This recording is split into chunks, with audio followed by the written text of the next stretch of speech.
Good evening, everybody. What you got?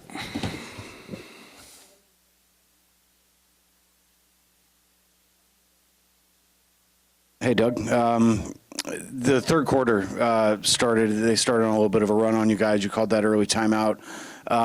Just curious, like, what you were trying to impart there and how pleased you were with the way the team responded after what happened the other night in Phoenix. I was pleased with the response, but, I made a concerted effort at halftime to talk about this. This is something that we have to be a good third quarter team. That has to be one of the tenets that, especially in our building, you come in here and we have to come out with the proper energy and force, especially in that first 5 minutes. Zach talked a little bit about when he was in here, just how important it was just to get a win. Would you consider this one of those games where you guys just fought, and it was one of those games where coming out with the win, maybe it wasn't the cleanest game, but getting that win is a big stepping stone for you guys? Well, I think that one of the signs of a good team and a team that is starting to come together is that you win ugly as well. It's not always going to be pretty. You win ugly. This one tonight, though, it was a team win. I can go down this. Dario coming in, playing some minutes. Malik he gave us a life vest in the third quarter. Drew coming in for Domas. Russell, fantastic minutes. Keon continues to shine.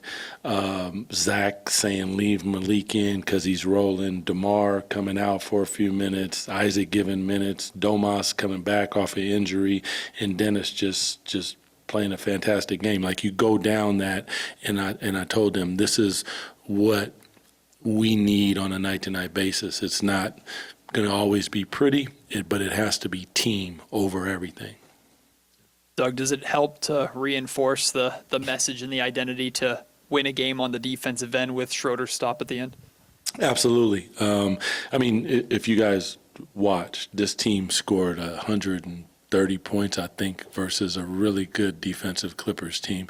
And for us to come in and hold them to 3 20-point quarters and only one 30-point quarter just signifies that it's possible. You can do it.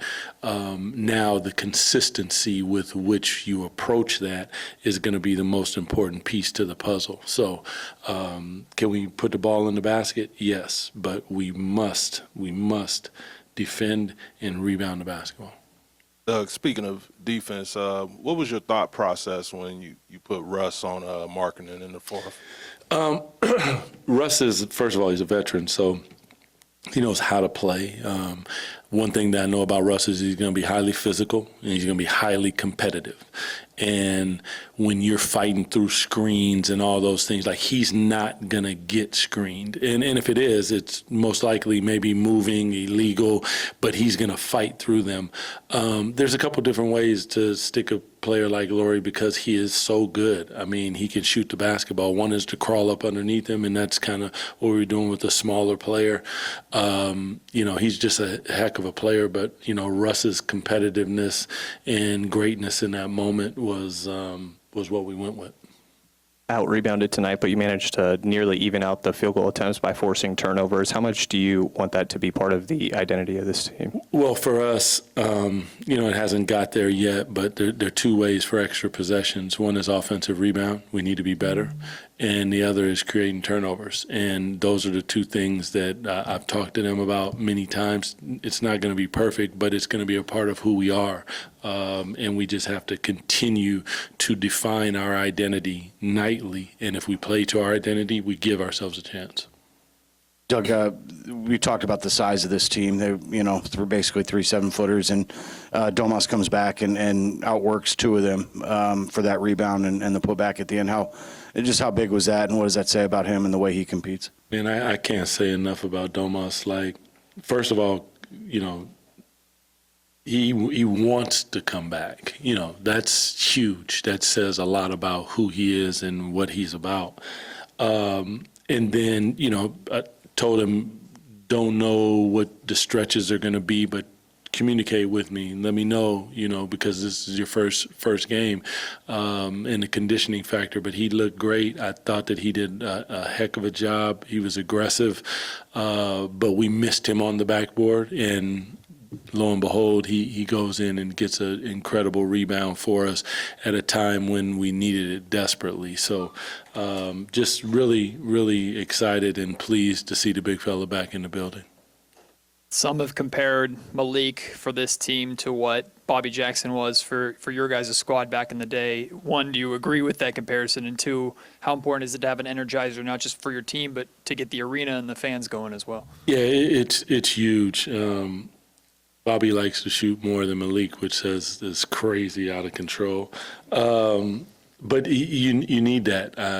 You need somebody to come in and be aggressive off of the bench. It's for our team, we had a bench mob. We had a whole thing happening.